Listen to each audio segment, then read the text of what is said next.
and Pedro Almodovar.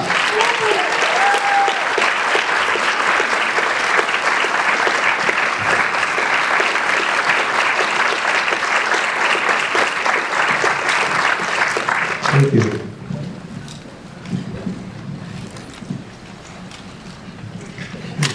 I didn't know that the question and answer was immediately after watching the movie. Okay, I'm sorry. Antonio, let me start with a question to you. It's been, I guess, 18 years since Ahmed, and I'm wondering what it was like to work with Pedro this time.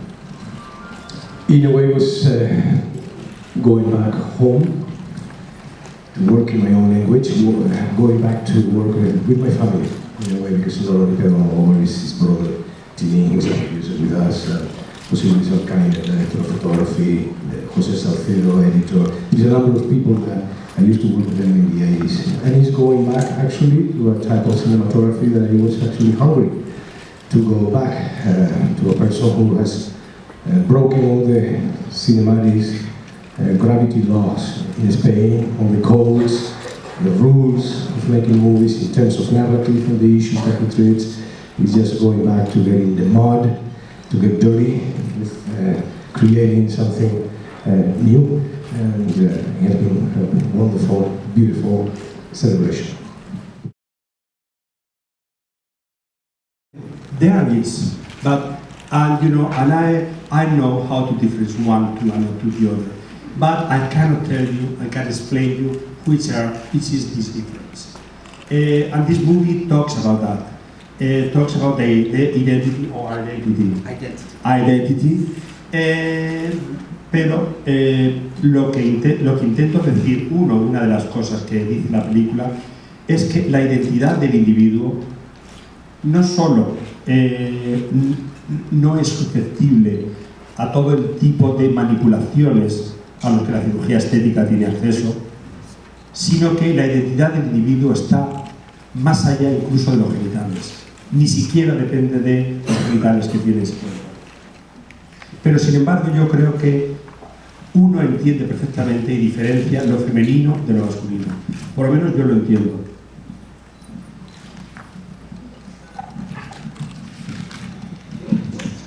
Yes. What I was trying to say, one of the ideas that I was trying to say is that identity is not something that can really just be so simply manipulated. It really exists beyond plastic surgery and even beyond genital identity.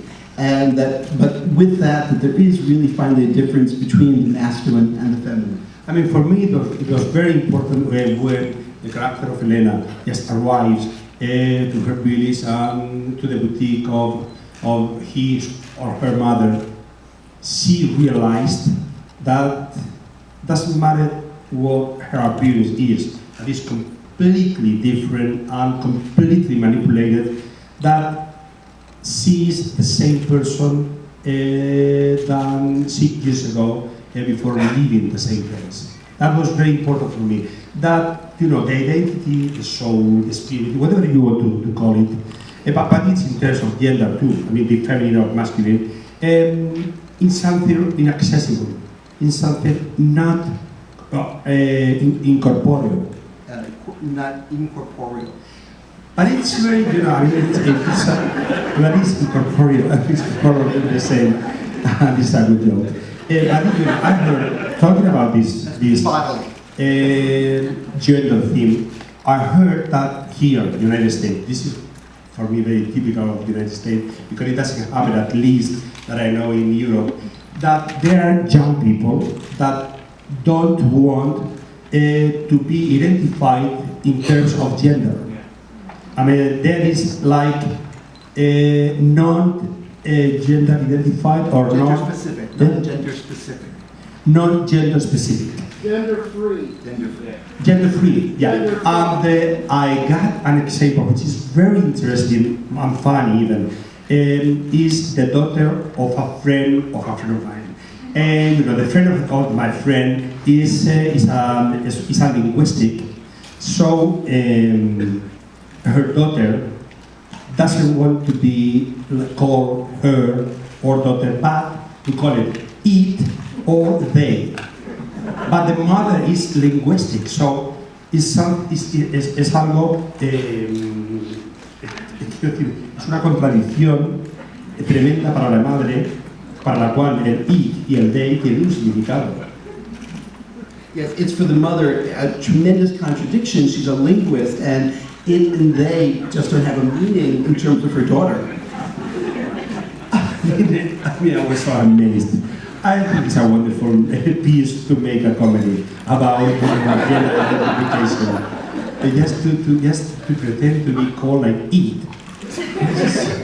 I mean, in Europe, in Spain, if you call Lo Richard, it's almost like insulting. Lo Richard, Lo Antonio, Lo Pedro. Thank you. Yes. Well, Pedro,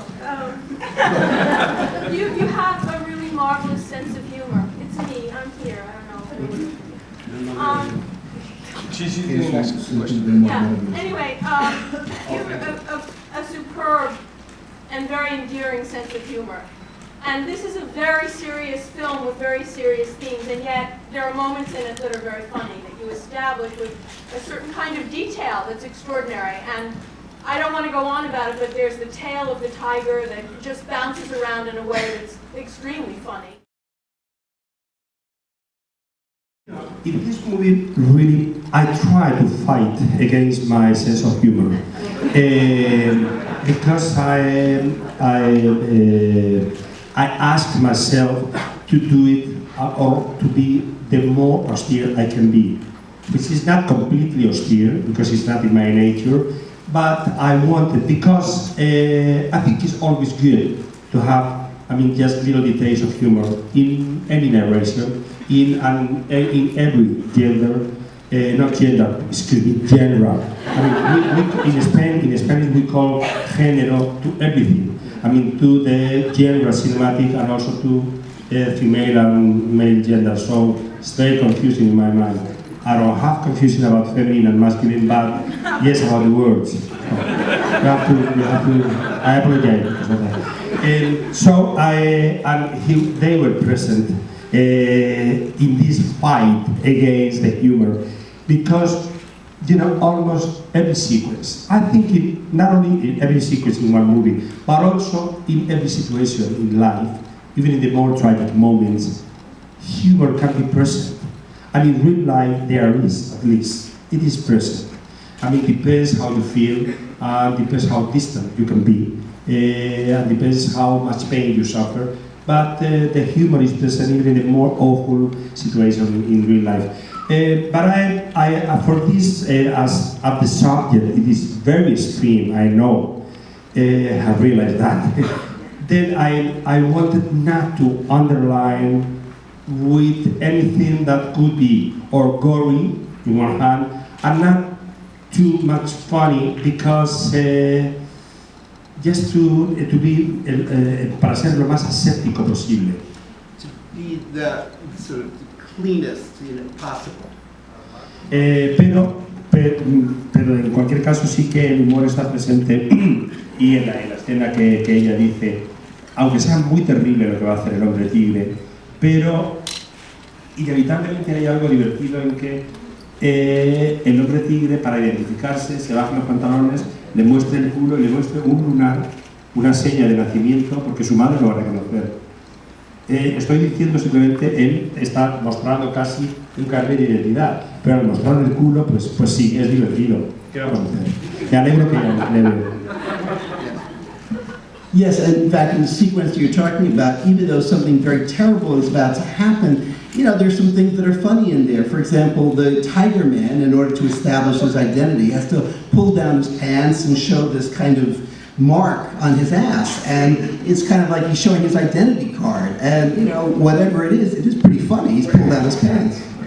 No, incluso por ejemplo cuando Elena le dice, nota que ha llegado al final de un proceso y está hablando en términos realistas de ¿te gusta lo que ves? ¿Puedo darme por terminada? Es decir, lo que se esconde detrás de eso es una historia terrible de un abuso de poder descomunal. Pero Podrían ser dos líneas de una comedia también. Yeah, for example, even in the part when Elena says, do you like how I look? You know, it's horrible. It's the end of an absolutely terrible abuse of power, and yet those are two lines that could have come out of just a comedy. No, porque también el hecho de que ella pueda decirlo, significa que ella ha sobrevivido a todo aquello y que sigue luchando por encontrar una pequeña rendija por la que esconderse. But the fact that she is able to say that means that she's won in a way, that she survived, that she's been managed to keep just a tiny little corner where she still has control. Y siempre en los elementos que muestran claramente el hecho de sobrevivir es donde más fácil resulta introducir algo de humor. And actually in those sort of areas in which one strives hardest to survive, it's almost easiest in those little moments to find some aspect of humor. At least in a Mediterranean country like Spain or Italy, that this is the place that I belong. I mean, the bad news is that you need to have a perfect body. If you have a grain of fat, it appears there, like something bigger.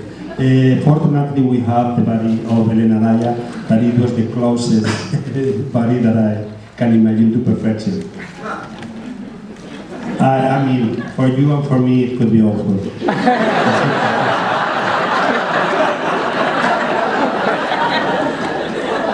Not for her. For Antonio will be okay, but something will be here, that I don't know. This song. It could always be cut off. Did you try it on, Antonio? No, not that did you? Okay. Oh, wait.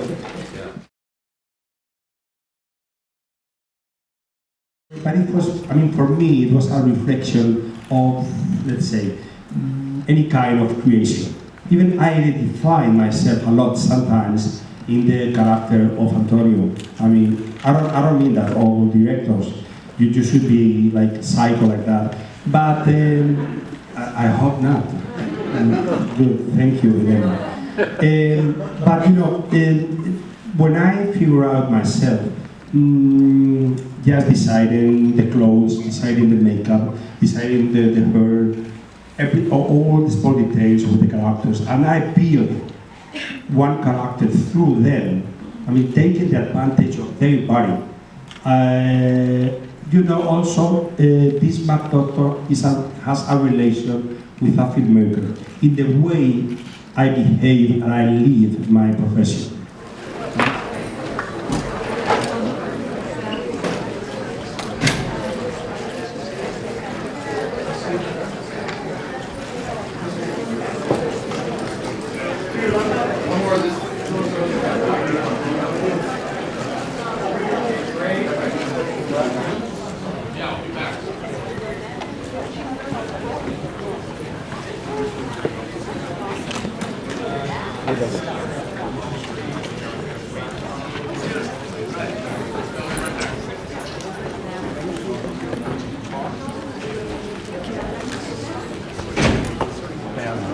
No, estoy muy agradecido a quien lo escribió y al periódico. Estoy muy agradecido al periódico y a quien lo escribió. Yo a la vez a eso.